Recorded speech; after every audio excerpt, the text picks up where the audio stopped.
እናስቀጥላለን። በፊት የነበረችውን መስዋዕትነት Asnaaqa yaalaw miseensa raayyaa ta'uun birmadummaa biyyaa kabachiisuuf dargaggoo wareegama qaalii kafalee fi dhiiga isaa dhangalaasedha. Yeroo kaaba biyyattiitti waraanni gaggeeffamaa ture osoo waraana irra jiruu miidhaa irra dhaqqabeen yeroo ammaa kana magaalaa Finfinneetti yaaliin taasifamaafii jira. Guyyoota qaammeetti maqaa moggaasuun akkaataa kanaan kabajuun birmadummaa biyyaa kabachiisuuf miseensota raayyaa ittisa biyyaa aarsaa gita hin qabne kafalanii fi kafalaa jiraniif hiika qabaa jechuunis dubbata. Anis biyya koof madaa'uun kiyyaa gammachuudha jedha. በሰሜኑ ጦርነት ላይ የጦር ቁስለኛ ነኝ። እዛ በተደረገ ውጊያ ላይ ቆስዬ በሕክምና ላይ ነው የምገኘው። ወልት ቡኢንሳ ካባራት ሩኩታሜን ቱሬ yeroo ammaa kana yaalamaan jira. Biyya koof jedhee madaa'uu kootiif hin gaabbu. Guyyaan wareegamummaa kun kabajamuu isaatiin baay'een gammade. Hiriyoonni koo bosona gammoojjii fi iddoo garagaraatti lubbuu bakka bu'iinsa hin qabne aarsaa gochaa biyyatti fufsiisaa jiru. Kanaaf isaan yaadatamuu isaaniitiif baay'een gammada. Lammiin hundi nageenya buusuuf tumsuu qabaa kan jedhu Asnaaqaan yeroo bayyanatu gara miseensummaa raayyaatti deebi'uun dirqama biyyummaa hanga wareegama lubbuu geessisu kamuu baachuuf qophii ta'uu simeera. የህይወት መስዋዕትነት እስከ መክፈል የሚያደርሱ ግዳጆችን ለመወጣት ዝግጁ ነኝ. Dirqama hanga lubbuu aarsaa gochuutti nama kafalchiisan baachuuf qophiidha.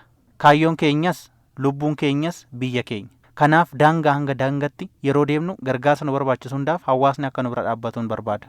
Kutaa magaalaa Addis Katamaatti guyyaan wareegamummaa qaamolee biyyaaf wareegama qaalii kafalanii fi kaffalaa jiran galateeffachuun kabajameera. Qaamoleen nageenyaa damee garaagaraa saganticha irratti hirmaatan gama isaaniin lammiin biyyattii kamuu damee bobba'ee hunda irratti bu'aa qabeessa ta'uuf dursa nageenyaa fi birmadummaa biyyaa eegsisuuf qophii ta'uu qabaa jedhaniiru.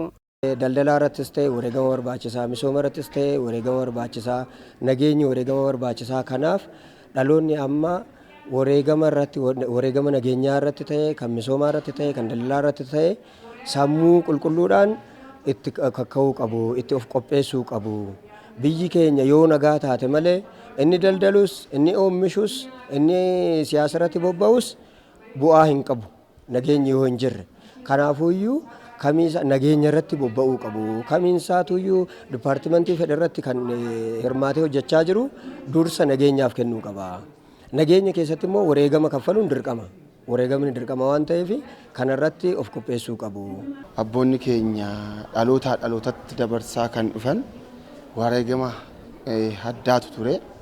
Sana immoo biyyattii kana dhaabuuf gara fuulduraattis asumaan jabaattee dhalootni dhufu jabinaan akka itti fufsiisuu fi akka itti gochuudhaaf guyyaa kana kabajuun wanta guddaadha jechuudha. Sababni isaas dhaloonni kaleessaa imaanaa nutti dabarseetu jira.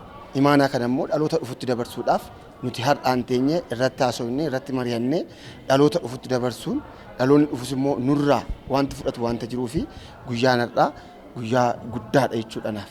Nageenya biyyaa eeguun dirqama lammii hundaa ta'uu qabaa kan jedhan ajajaan qajeelcha poolisii kutaa magaalaa Addis Katamaa Komishinar Salamoon Fantaa biyya abbootiin wareegama qaaliin tursiisan dhaloonni ammaas cimsee biyya isaa eeggachuu akka qabu dhaamaniiru. የጸጥታ ተቋማቱ አሁንም የተረከባትን ሀገር ከማንኛውም የውጭም የውስጥም ጠላት በመጠበቅ ዙሪያ dhaabbileen nageenyaa biyya isaanii dhaloota darbeerraa akkuma fudhatan diina biyya keessaa fi alaa irraa eeguunis dirqama isaaniiti. Kanaaf immoo wareegama kaffaluu qabna. Keessattuu yeroo ammaa kana qormaanni biyya keenya mudachaa jira. Kanaaf kana dura biyya abbootii keenya wareegamaa qaaliin nuuf dabarsan dhaloonni ammaas cimsee biyya isaa eeggachuu qaba.